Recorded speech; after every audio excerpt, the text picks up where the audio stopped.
নতুন জেলা সভাপতির নাম ঘোষণা হতেই জলপাইগুড়ি জেলায় বিজেপির গোষ্ঠী কোন্দল প্রকাশ্যে চলে এসেছে। নতুন জেলা সভাপতি হয়েছেন শ্যামল রায় এবং তারপরে রাজ্য এবং কেন্দ্রীয় নেতৃত্বের বিরুদ্ধে যে জেলা নেতৃত্ব রয়েছে ক্ষোভ উগরে দিয়েছেন তারা। আরএসপি তৃণমূল হয়ে বিজেপিতে যোগ দিয়েছেন নতুন জেলা সভাপতি। অভিযোগ প্রাক্তন জেলা সহ সভাপতি। দলীয় কর্মীদের অন্ধকারে রেখেই জেলা সভাপতি পদে শ্যামল রায়কে বসানো হয়েছে। অভিযোগ করছেন প্রাক্তন জেলা সহ সভাপতি। নতুন জেলা সভাপতির এ নিয়ে কোনো প্রতিক্রিয়া এখনো মেলেনি।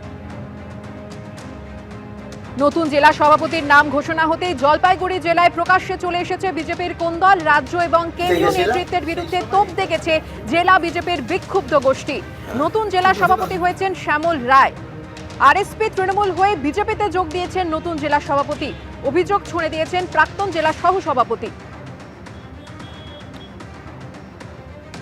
রাজ্যের ৪৩টি সাংগঠনিক জেলার মধ্যে ২৫টিতে জেলা সভাপতি পদের তালিকা প্রকাশ করেছে বঙ্গ বিজেপি। জেলা সভাপতির তালিকায় রয়েছে ১৭ জন নতুন মুখ এবং জলপাইগুড়ি জেলায় যাকে নতুন জেলা সভাপতি হিসেবে নাম ঘোষণা করা হয়েছে সেই শ্যামল রায়ের নাম ঘোষণা হতেই বিজেপির গোষ্ঠী কোন্দল সামনে চলে এসেছে।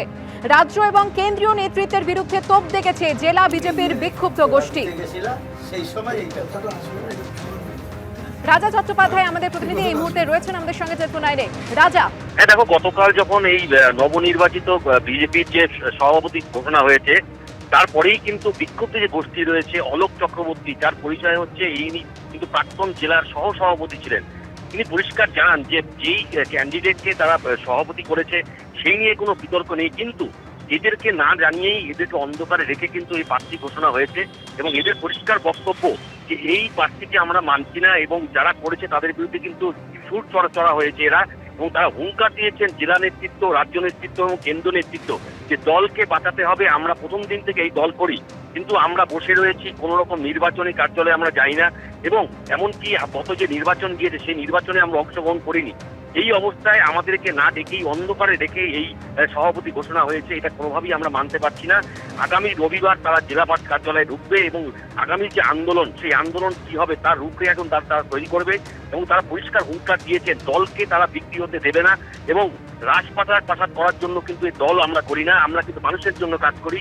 দীর্ঘ কয়েক বছর ধরে কিন্তু আমাদেরকে অবহেলিত করা হচ্ছে, আমাদের সঙ্গে কোনো পার্টি কোনো যোগাযোগ রাখছে না এবং এমনকি গত ধূপগুড়ি বাই ইলেকশনে আমি অলোক চক্রবর্তী অভিযোগ করেন যে তাকে রাস্তায় ফেলে মারা হয় এবং অভিযোগ করেছিল জেলা সভাপতির বিরুদ্ধে এবং তারপরেও কিন্তু তারা কিন্তু বসেই ছিল, তারা কোনো পার্টির সাথে যোগাযোগ রাখতো না এবং কালকে যখন এই সভাপতি ঘোষণা হয় তারপরেই কিন্তু তারা ছুট চড়া হয়েছে। আগামী রোববার তারা সিদ্ধান্ত নেবেন যে আগামী আন্দোলনের রূপরেখা কি হবে, সেইভাবেই কিন্তু জেলা নেতৃত্ব, রাজ্য নেতৃত্ব এবং কেন্দ্রীয় নেতৃত্বকে তারা হুঙ্কার দিয়েছে। আগামীতে তারা বড়সড় আন্দোলনের রূপরেখা তৈরি করবে আগামীকাল। ধন্যবাদ রাজা।